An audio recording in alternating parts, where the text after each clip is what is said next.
Alors, salam alaikum.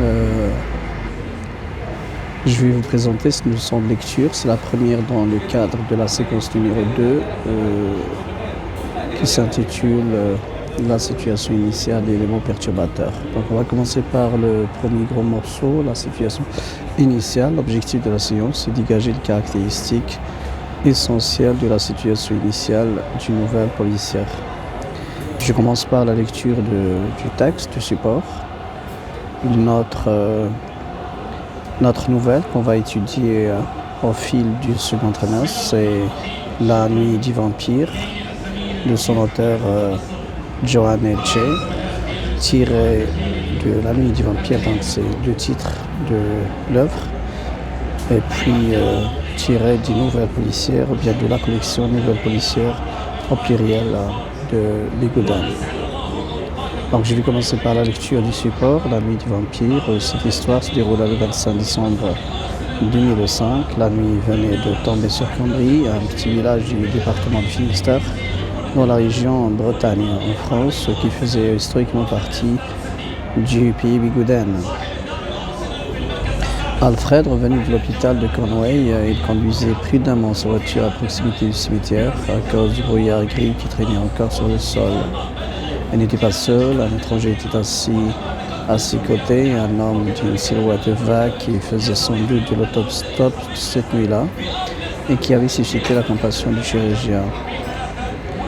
En effet, Alfred était ce genre d'homme, très généreux, altruiste et serviable de nature. Il était un peu maigre, d'une taille lancée, ses cheveux blancs et ses yeux vifs qui brillaient d'intelligence trahissaient son âge. Personne n'aurait deviné avec son manteau de toile gris clair qu'il approchait la trentaine. Dans son travail, ses collègues apprécient beaucoup son sérieux, sa sagesse et son sang-froid. Mais cette nuit-là, il se sentait énervé comme s'il avait l'impression que quelque chose de mal allait lui arriver. Là, il y a une erreur. Inquiet, il demanda à son compagnon « Dis-moi, cette nuit est sombre, on ne voit pas la route et cela me donne la chair de poule. Pas toi ?» La réponse « Non. Moi j'aime les nuits brumeuses, là où on pourrait croire que quelque chose peut nous arriver à tout instant. » Le lendemain, le téléphone sonna dans le commissariat. L'inspecteur Justin décrocha. C'était l'agent Gary. D'après Joan Elche, La nuit du vampire et nouvelle policière de Bigouden. Bien. Après cette première lecture du support, je vais passer à l'analyse du texte. Je commence par le premier point, étant du récit. On va donc les analyser. Cette histoire se déroula le 25 décembre 2005. Voici une phrase qui résume toute l'histoire. C'est pour cela que vous avez un passé simple d'action ou de résumé d'action. La nuit venait de tomber sur Cambry. Là, vous avez le sujet auxiliaire venir à l'imparfait plus le verbe à l'infinitif. C'est l'équivalent de passé récent au passé. Donc là, on est arrivé dans la trame de la narration. L'action venir de tomber de la nuit venait de se passer. Puis, on présente le lieu sur Cambry, un petit village du département de Finistère dans la région Bretagne en France, qui faisait historiquement partie du pays Bigouden. Donc faire partie, c'est à l'imparfait. C'est un imparfait de description, puisqu'il s'agit ici de la présentation du lieu, de l'action, le lieu principal. Deuxième paragraphe, Alfred revenait de l'hôpital de Conway. Donc là, ça demande du temps, c'est un imparfait duratif, action longue. Parce que par la suite, on va aussi avoir le deuxième verbe, conduire prudemment. L'adverbe prudemment, ça montre que ça prend du temps. Il y a aussi une cause de ce temps pris. Prudemment, sa voiture à proximité du cimetière à cause du brouillard qui traînait encore. Vous avez encore un autre adverbe ici qui montre l'aspect duratif de l'action traîner. Donc il y a un brouillard, c'est pour cela il conduisait prudemment. C'est pour cela qu'on a pris donc les trois verbes à l'imparfait sont des verbes d'action durative sur le sol. Il n'était pas seul, donc là encore le retour de l'imparfaite description. Il s'agit donc du deuxième personnage qu'on va présenter. Qui est-ce? C'est un étranger. Il est assis à ses côtés. Donc si on prend assis comme un adjectif à participe ou à base de participe, le contraire de debout, on va donc prendre ici être comme un verbe à l'imparfaite description. Sinon, si on veut prendre aussi assis comme un verbe et là c'est l'auxiliaire, on va avoir le plus que parfait. Donc là, on est arrivé ici, il y avait déjà le personnage, l'étranger sur le siège, bien assis au siège de la voiture, donc nous avons un retour au passé. Le plus que parfait, il est rétrospection. Un homme d'une silhouette vague qui faisait sans doute de l'autostop cette nuit-là. Alors il faisait ça encore imparfait de durée. Puis il faisait de l'autostop cette nuit-là, et sans doute c'est le narrateur donc qui le dit, et qui avait suscité le retour rétrospectif ici avec le plus que parfait, le sentiment de la compassion chez les chirurgiens.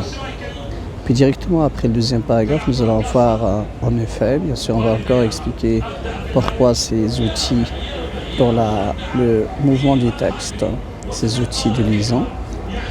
Je vais l'expliquer dans la deuxième partie. En effet, Alfred était ce genre, donc là c'est la description, était ce genre d'homme très général, très serviable de nature. Vous voyez, il y a des adjectifs qualificatifs, de caractère psychologique. Vous avez donc la description. Il était un peu maigre. On passe à la description physique. Donc, imparfait descriptif, un peu maigre, d'une taille élancée, ses cheveux blancs, ici du vif, qui brillait d'intelligence. Toujours l'imparfaite description. Trahissait son âge, donc c'est toujours la présentation, la description. Personne n'aurait deviné, là c'est un vrai conditionné passé qui signifie la supposition. Personne n'aurait deviné, avec son manteau de toile gris clair, qu'il approchait la quarantaine, donc là c'est vraiment parfait et progressif.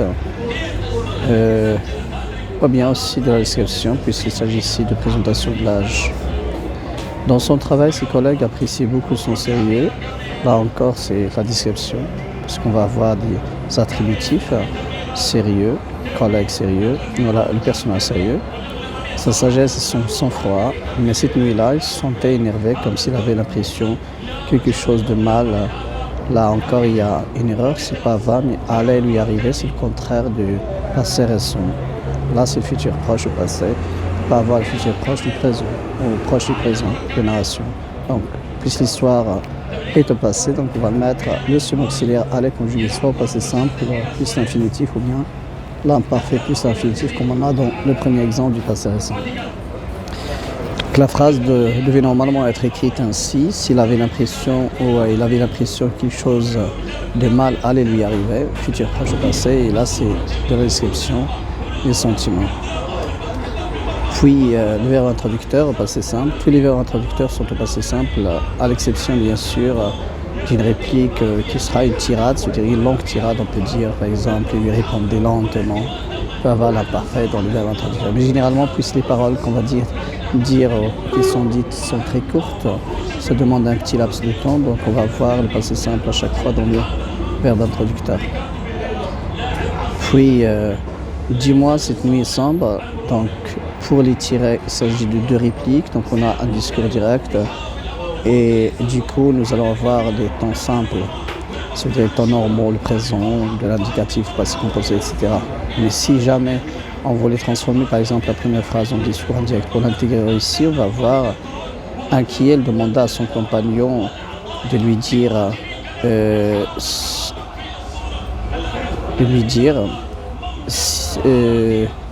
cette nuit-là était sombre, donc on va voir d'abord l'impératif, c'est l'infinitif, et puis le présent, ça va devenir imparfait. Donc on ne voyait pas la route, et qu'on ne voyait pas la route, et cela lui donnait la chair de poule, et pas lui. Voilà, ce sera donc la transformation de ce discours direct. Par la suite, non, moi j'aime les nuits brumeuses, là où on pourrait croire que quelque chose de mal allait nous arriver à tout instant. Et vous avez le lendemain matin, le téléphone sonna. Alors, la sonnerie du téléphone c'est toujours imprévisible. On va voir un passé simple d'action soudaine. Dans le commissariat, l'inspecteur Justin décrocha, deuxième action qui est successive à la première.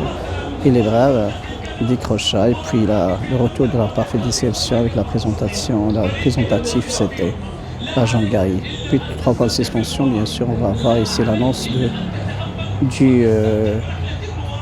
l'événement modificateur. Je vais passer maintenant à la troisième partie.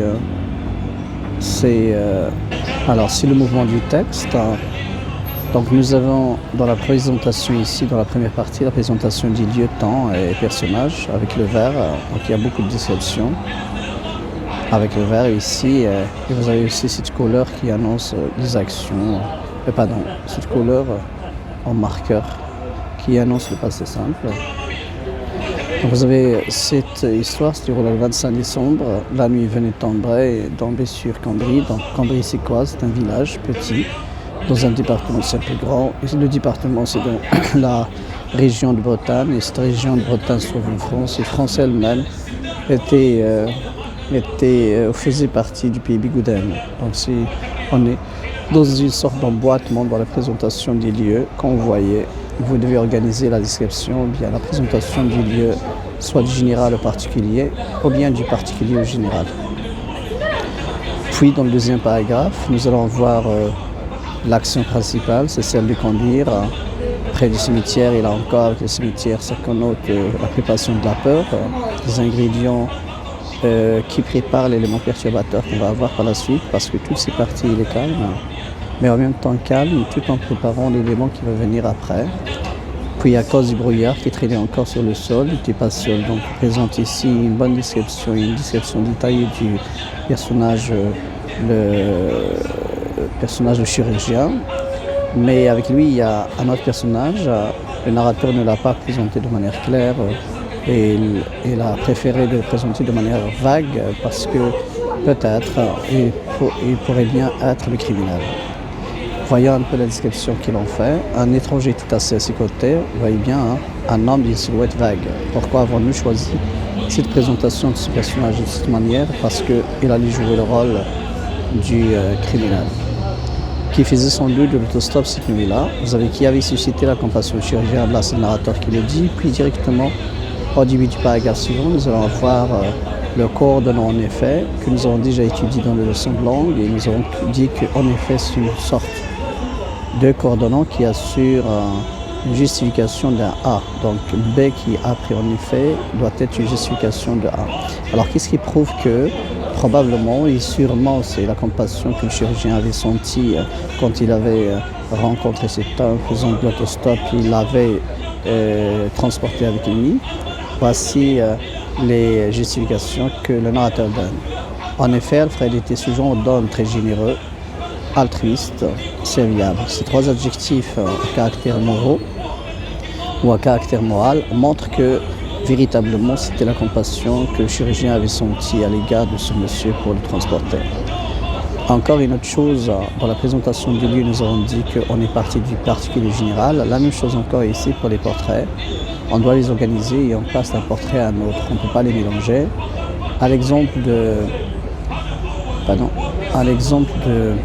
Ici, vous avez le portrait moral, puis directement le portrait physique. Il était un peu maigre, taille lancée, ses cheveux blonds, ses yeux vifs, comme vous voyez.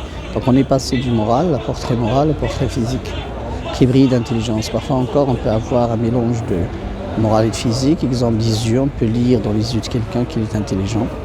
Ou bien de ses yeux jaillissent des indices de son intelligence, qui trahissait son âge. Donc on passe maintenant après à une autre description qui est vestimentaire.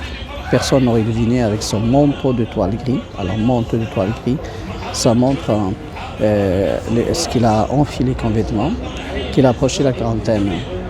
Puis par la suite encore, on va continuer le premier portrait moral avec la deuxième partie. Qu'est-ce que disent les collègues de ce chirurgien? C'est qu'ils apprécient beaucoup son sérieux, donc c'est quelqu'un de sérieux, quelqu'un de sage, quelqu'un de sang-froid. Pourquoi encore dans cet ordre de ces trois adjectifs qualificatifs à caractère moral, le narrateur a fini par son sang-froid, parce qu'il a besoin d'enchaîner avec mais. Et mais c'est un outil d'opposition entre quelqu'un qui a le sang-froid et ce qu'il allait sentir par la suite, c'est l'énervement. Donc il a senti l'énervement et puis c'est une sorte de prémonition, c'est-à-dire un pressentiment de quelque chose qui allait se passer. Ça arrive chez ceux qui sont dotés de sixième sens. Donc il se sentait énervé comme s'il avait l'impression que quelque chose de mal, vous voyez bien, c'est la prémonition, allait lui arriver. Quand vous voyez encore, on prépare l'élément perturbateur. Il va ici, c'est faux, comme j'ai dit. Il faut normalement avoir aller. Donc je vais prendre je vais reprendre la phrase qu'il faut normalement écrire. Donc voici normalement la phrase qu'il fallait écrire, c'est celle-ci.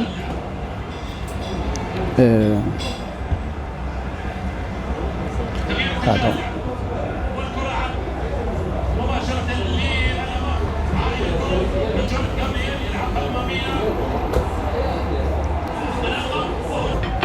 Donc voici la phrase.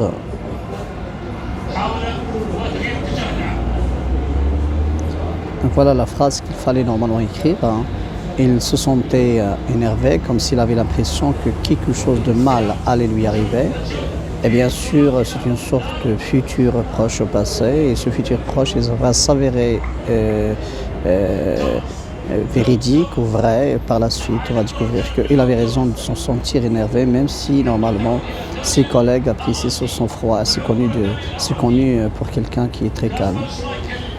Alors maintenant, on passe au dialogue. Inquiet, il demanda à son compagnon « Dis-moi, cette nuit est sombre, on ne voit pas la route et cela me donne la chair de poule. » Donc là encore, vous avez un contraste entre le bien et le mal. Nous avons ici un chirurgien très compatissant, un chirurgien qui est altruiste, serviable, etc. Mais face à lui, il y a un étranger. Cet étranger, il est probable qu'il soit le criminel de l'histoire. Donc ici, avec la question posée par le chirurgien, il demandait une confirmation de la part de ce monsieur, cet étranger qui est assis près de lui au siège de la voiture. Mais avec cette question patoise, ça montre le contraste avec la réponse de l'étranger. Non, moi, j'aime les nuits brimeuses. Regarde bien, hein. Là où on pourrait croire. Donc les nuits brimeuses comme celle-ci, c'est la nuit où il pratique ses crimes. Là où on pourrait croire, que quelque chose peut nous arriver à tout moment. Et quand vous avez la même marque à quelque chose, mais de mal, là c'est dit explicitement, et l'autre il a dit de manière implicite, quelque chose peut nous arriver à tout moment, mais à quoi fait-il insinuation? C'est pas une chose bonne, mais une chose très dangereuse. Bon, puis par la suite, vous avez un résumé du temps, un résumé des scènes dans le scénario de l'histoire, et puis directement vous avez la dernière partie, le lendemain le téléphone sonna à l'improviste, sonna soudain, c'est pour ça que vous n'avez pas, c'est simple, dans le commissariat. L'inspecteur Justin décrocha et puis c'était l'agent Gary. Qu'est-ce qu'on allait lancer? C'est le crime du meurtre. Voilà donc le développement de ce texte de cette manière. Voilà comment on construit la situation initiale tout en préparant petit à petit l'élément perturbateur qu'on va avoir dans le texte suivant. J'espère que vous avez compris. Et pour les questions, à essayer d'y répondre, on va les corriger en classe. Merci beaucoup et bonne chance.